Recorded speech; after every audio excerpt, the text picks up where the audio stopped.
And I'm in love with the money.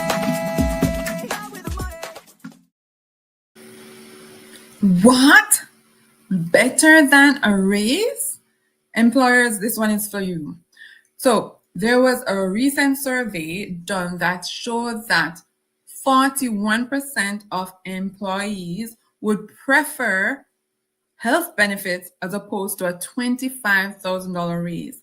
50% would prefer health benefits to a $10,000 raise. Shocking, right? But even further, 8% of employees will look at the benefits package before they move.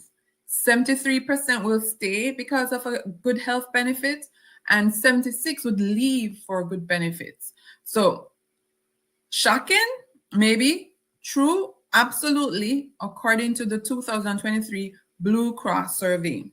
So let's unpack this. Why would employees prefer health benefits compared to a raise? And if we really think about it, we would understand why this is the case. But let's get real, right? Who here gets a $25,000 or $10,000 increase? The average income for Canadians is around $60K. And most often than not, the best salary increase is about 3%. So that's $1,800 gross per year. That's $34 per week, right? It's nothing life-changing. But guess what? Health benefits could be.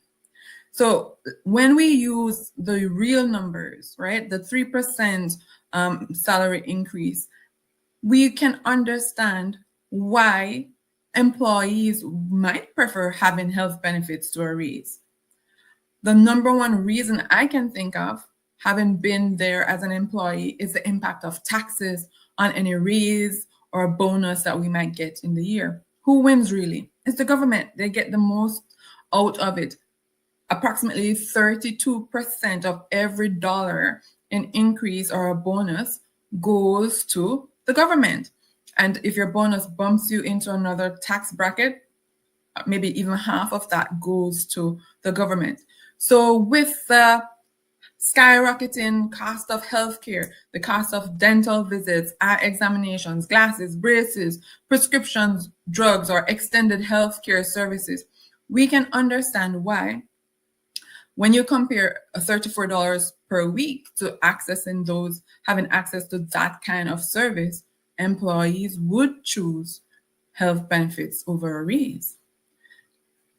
So when you look at some packages, there's one offering from a provider that I typically recommend that would add over $30,000 of benefits to an employee.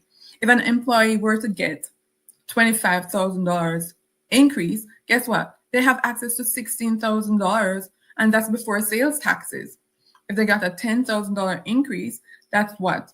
$6,000, $7,000 before sales taxes? And that, again, in reality, you'll get maybe $2,000 per year increases. So you can actually see why employees would value a good benefits package that would cover the cost of their dental visits, their eye examinations, their glasses, their prescription drugs, allowing them to see the chiropractor or the physiotherapist when needed, right? To getting a 3% or a 2% or even a 1% increase, right? The real value, I believe, for employees, for myself, when I was an employee, was having the peace of mind of knowing that if myself or my family member needed to go to the doctor, I wouldn't be out of pocket for the full cost of the expense. And I'd have access to preventative and curative care, right? So having that health benefit as part of an employment package, right? It's a safety net. It's a safety net to employees. And while $34 or so per week might not be life-changing, having that safety net, knowing that if anything happens, it won't be a financial catastrophe, that can be life-changing to your employees. So we can see from the employee perspective, tax plays a big role in whether or not they value a raise over health benefits, right? The health benefits come to them tax-free, while any raises, they get what, 68% on the dollar? If it's a bonus, maybe 50% on the dollar. So, but guess what? It's not a one-sided thing. Employers also get benefits from offering health benefits to their team. Aside from being able to attract talent, they're able to keep talent, right? So you might think, oh, it's going to cost me to offer a health benefit package, but it's probably already costing you not to, right? And the cost of recruitment, the cost of training, the cost of the additional payroll taxes, if you were to offer an increase, guess what? Employers win as well. Because when your team sees that you're investing in them for the long run, it fosters loyalty. So it's a win-win. And again, the perceived value of the benefits, the peace of mind, the access, it's worth more for most employees than a 1 or 2 or a 3% increase where they only see a marginal impact. It might even just get absorbed into their cost of living.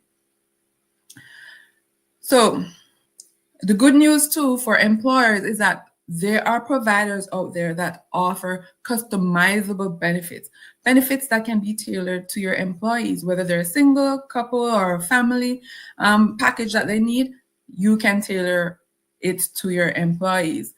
Some providers also offer nationally pooled benefits program, which means that you as an employer is protected from significant rate hikes. And I know this can be one of the main concerns for employers when they are looking at benefit package options for their teams, the incremental spikes in the rates that might make the investment not sustainable. But guess what? Look out for a nationally pooled provider that would smooth out any increases over time.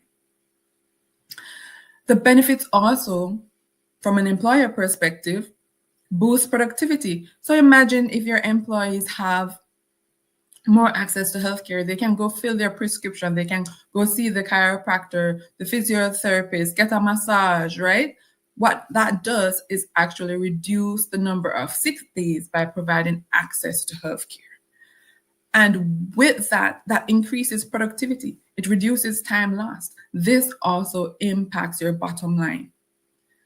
The cost of these benefits is also tax deductible. So it's moving dollars from the taxman and into investing it into your employees.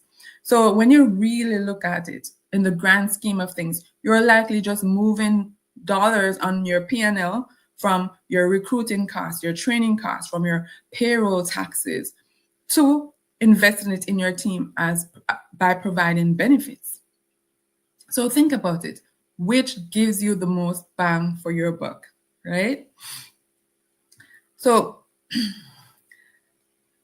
if you want to find out if these numbers are true, and I think Blue Cross probably did a really good job with their survey, so I would say yes, these numbers are true.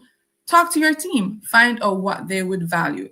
Would $34 or $50 per week be a significant impact to them compared to having access to dental services, vision care, extended care services, knowing that your prescription drugs are covered, right? You can take your kids to the dentist, have their eyes tested when needed, knowing that when they're ill, they can easily and quickly access the care that they need.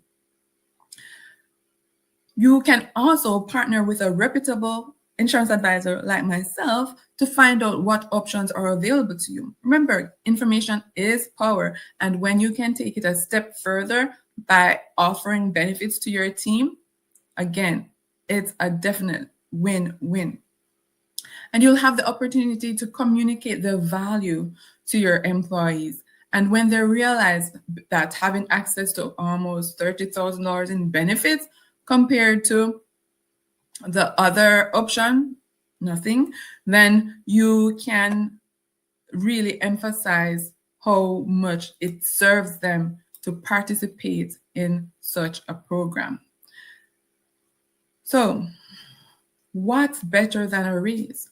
For many employees, it's knowing that their health and wellness is covered.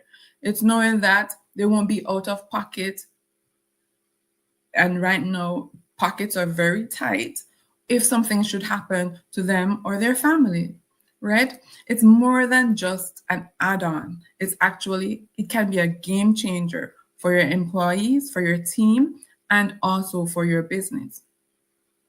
As an employer, the goal is to attract and retain your top talent while managing costs. And with offering a benefits package, a health benefit package to your team, you can actually accomplish all three goals. Value your people. This is a winning strategy. Become the employer of choice.